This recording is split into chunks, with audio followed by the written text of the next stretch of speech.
Hello and welcome to VOD of Consciousness with Sientir. I am Sientir.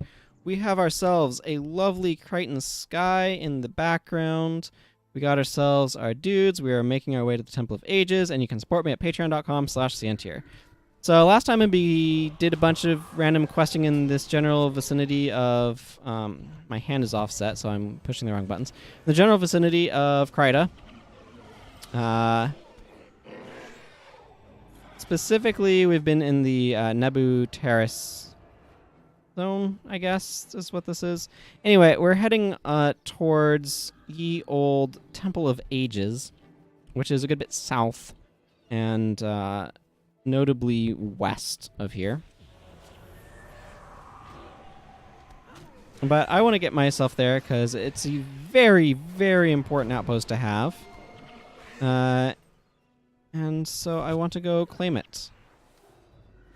But for that, I need to, in fact, make my way over to, overthrough a couple of zones. So we're going to do that. Then we might actually do Divinity Coast. We'll see. Take a nice calm minute to rearrange my legs. It's starting to get a little stiff. So far we've done the Delesio Seaboard, which says, after arriving safely in Lion's Arch, I was sent to Delesio Seaboard to report to the White Mantle. The undead in that area had been overwhelming local villagers, but I managed to assist in the rescue of Hakewood, a small village on the southern coast of Kryta. I then made great haste to warn Confessor Dorian of the undead army working its way through the valley. The Confessor was... the Confessor sent me to rendezvous with his scribe Dinas, who was safeguarding a religious artifact called the Scepter of War, and escort him to safety. Okay, we did them things. We did the things that it said that we would do, or whatever. Okay. This area, interesting random deja vu is not the right term. Nostalgia, that's the word I'm looking for. This area was one that I have spent time farming on a 55 monk before. Terribly remember why. Oh, it might have been for some holiday-related stuff. A lot of the holidays, you can get some of the drops, like the ore things here, and trade them in for stuff, and I may have been doing that. I would like to not be weakened, thanks.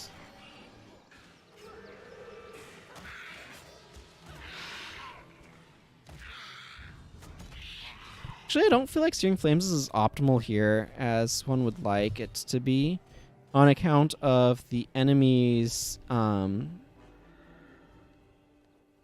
is not as effective as you'd like, relatively speaking, or it's not as effective against these enemies as later ones. Not that it doesn't cause the same amount of degen, but the value of it goes up as armor goes up, whereas something that more inflicts raw damage. The Searing Flames does a lot of raw damage, don't get me wrong, but it's delayed damage. I think I might switch her over at the next outpost to something in air rather than fire. I don't know. I think the undead might actually be weak to fire, though, so it's probably worth keeping. I don't know. Just randomly thinking. I like buildcraft. It's the most enjoyable part of this game, so... as far as I'm concerned. Okay, well, let's make our way over to the Cursed Lands over here. This is an intermediary... intermediary? I don't know. It's a zone between this one and the Black Veil, I want to say it is, that the Temple of Ages is in. This is one of those zones that's not really useful for anything other than as an in-between zone, is the thing. I have a lot of business with my gigantic bird in the way. There we go. That's some damage.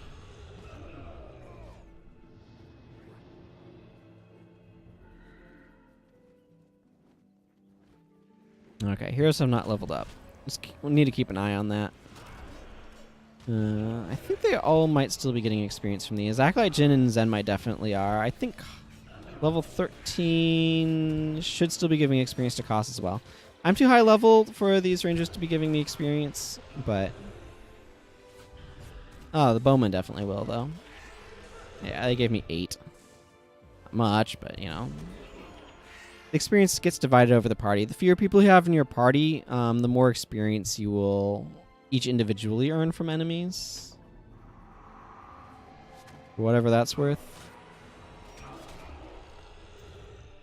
Not much, I reckon.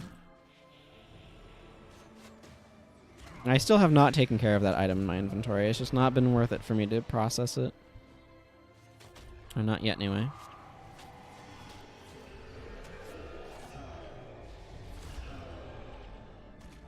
Man. Judge's Insight just allows us to absolutely wreck this area.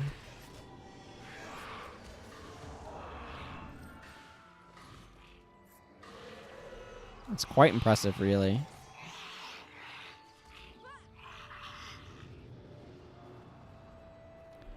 Okay, this is the part where we have to go on my shoddy memory of a zone that is, like, a mostly ignored. This is what it looks like before the Warren Crida, by the way. It is filled with undead. I saw that. Zenmai, you can't hide from me.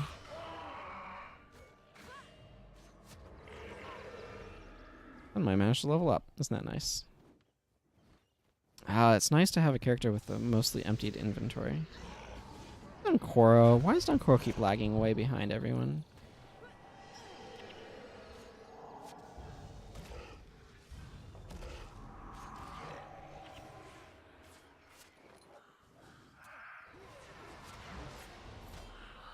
Okay, this is getting a bit stuffy in here. Let's... Not that. Well... Oh. I was like, my salvage kit is empty, but it was not empty. It was just weirdly reloading.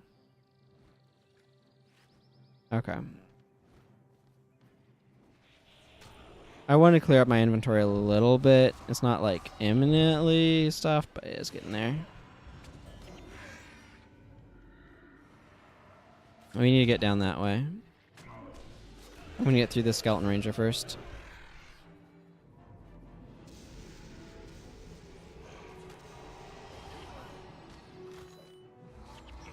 Well, if you've all done your lightning charges, I will get rid of the blind now.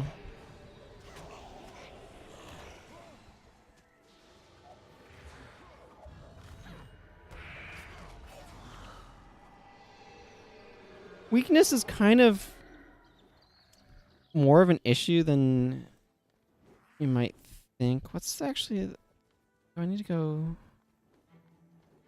Okay, first of all, let's get rid of this grasping ghoul.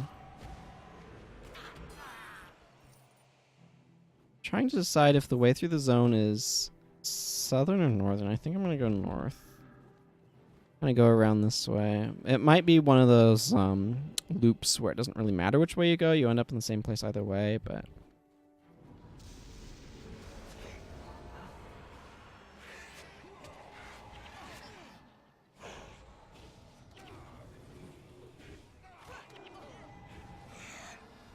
Okay, whatever.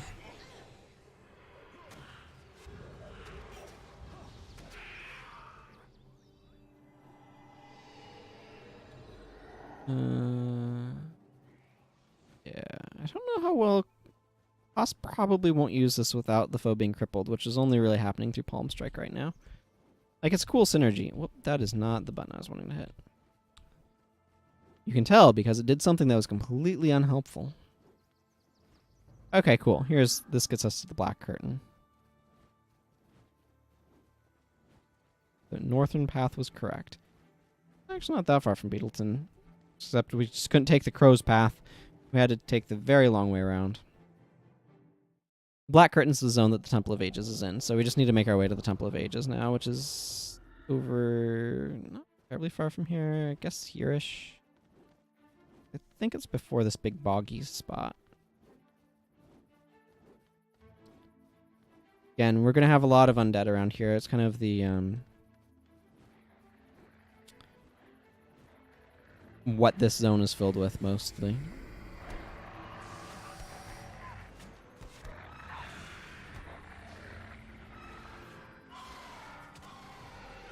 Barbs is strong. Kind of knew that. In the right circumstances, Barbs is quite strong.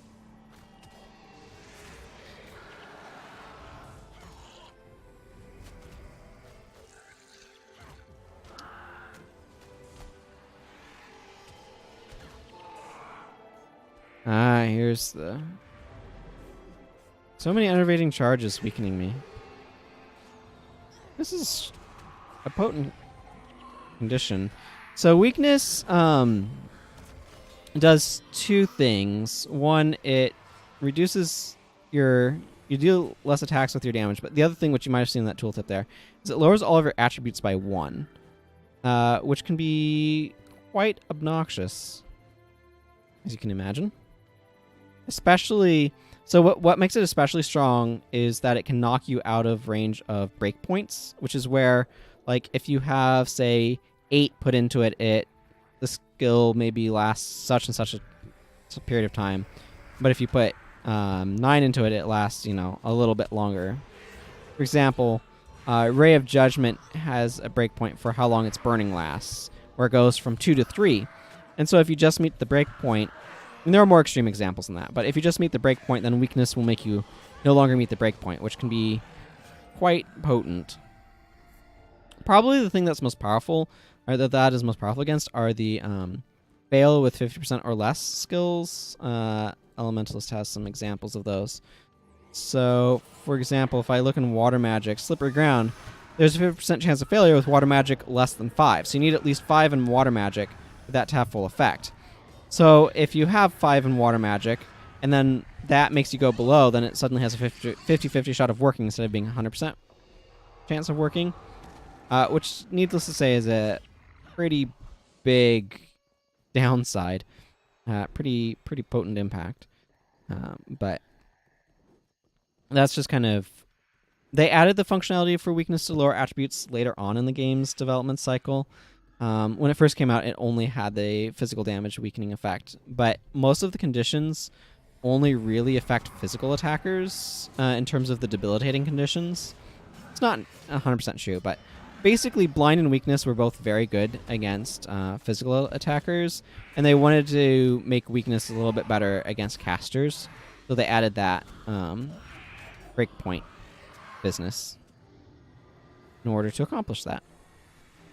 So, Dazed is a condition that's basically useless against physical attackers, and very... Signet of Devotion is part of why. I should be replacing that with the other signet. And is... Yeah, but Dazed is basically useless against physical attackers and is extraordinarily debilitating against casters. But other than Dazed, like, Cripple can be, because it's just... half move speed, which is, I mean, it makes it harder for you to avoid things. That's really what it comes down to. You can't run away and kite as well, and you also can't chase down dudes as well. So it has useful applications on both ends. It's kind of a general hit-all. So they wanted to make weakness a little bit more general. Blind only really affects, because it makes attacks, not spells, attacks, have a 90% chance to miss, which is extremely powerful against physical attackers, but mostly worthless against casters, because casters generally aren't using, like, physical attacks. You can, cast projectile, staff, wand, whatever, physical attacks against stuff, or auto attacks, but you probably don't have any attack skills or anything else that's really getting badly nerfed by that. Anyway, long story short, there was basically like 2 anti-physical attacker conditions in the form of weakness and blind, one of which mitigated damage by lowering how much was dealt, and the other of which mitigated damage by lowering how often damage hit. And they decided that was... and then Dazed was like only against casters. So they decided that like Dazed and blind are a good pairing between physical attackers and casters, but that... and here we are at Temple of the Ages. That these guys are going to be annoying. Weakness should have a little bit more applicability against... okay, I just cannot...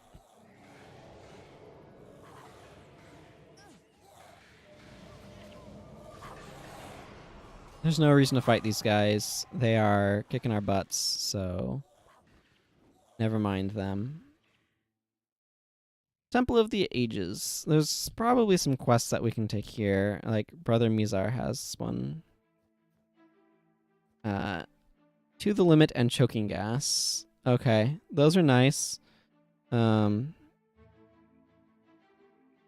So-called litanies of the unseen, then I can prove them false. As rumored, the powerful white mantle priest called Abbot Ramoth is journeying through the Black Curtain on a mission of some foul purpose, no doubt. You could kill Abbot Ramoth and receive a copy of the litanies of the unseen. I'd be very grateful. I don't really need either of these skills right now, and I'm not going to do that right now. Because I feel like it's temporally out of place. But I'll probably do that later. Choking gas can be is the keyword, very powerful. Okay, my inventory cannot be ignored anymore. I'm going to just do the sensible thing and pop back to the guild hall to clean it up. It took longer to get to the Temple of the Ages than I would have anticipated. Here we are. How long it took? Ooh, Vitae rune, you say? I think I will take that. Yes, yes indeed.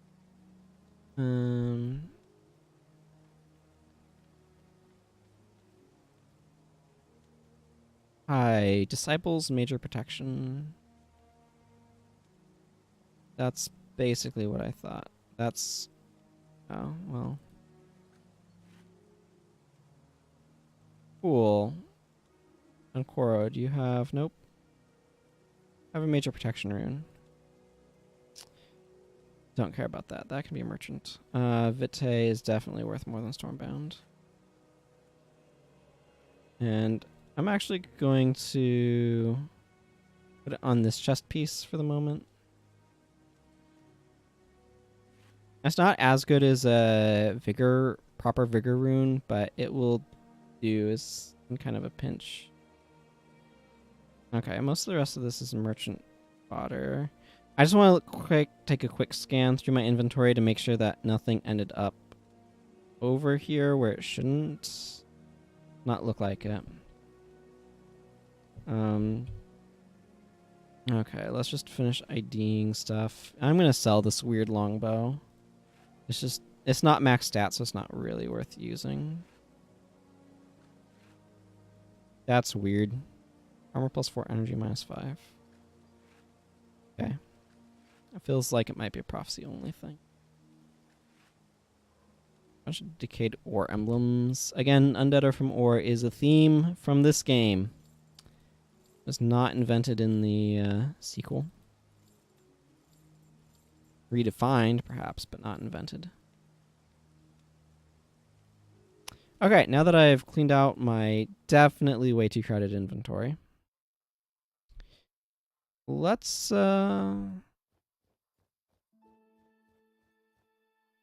pop back up to Divinity Coast, shall we?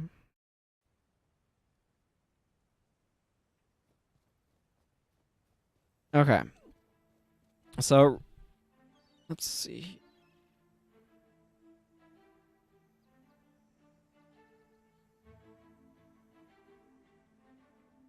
Yeah, I don't want to keep doing fire magic on. I feel like some air magic in order.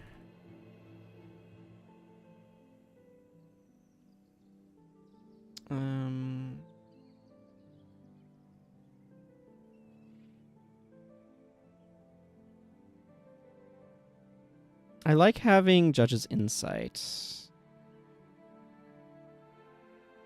And Koro should have this signet because it's faster to activate.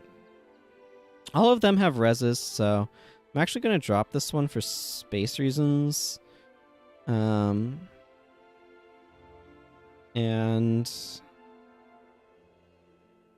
Chain Lightning is, of course, the standard. I'm just going to throw a few skills on her bar. Let's see.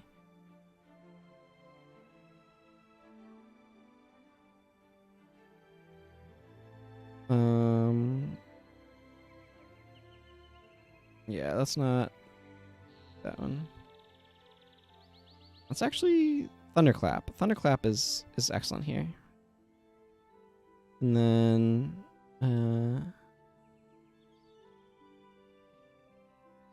yeah, whatever. I want something...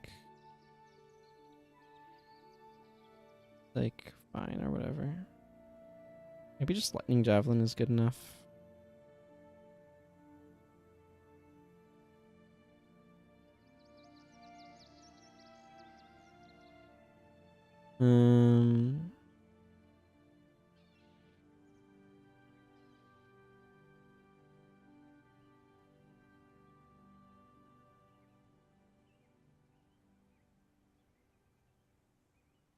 Actually, I could probably just bring some random, like, smiting prayers thing. That might be useful.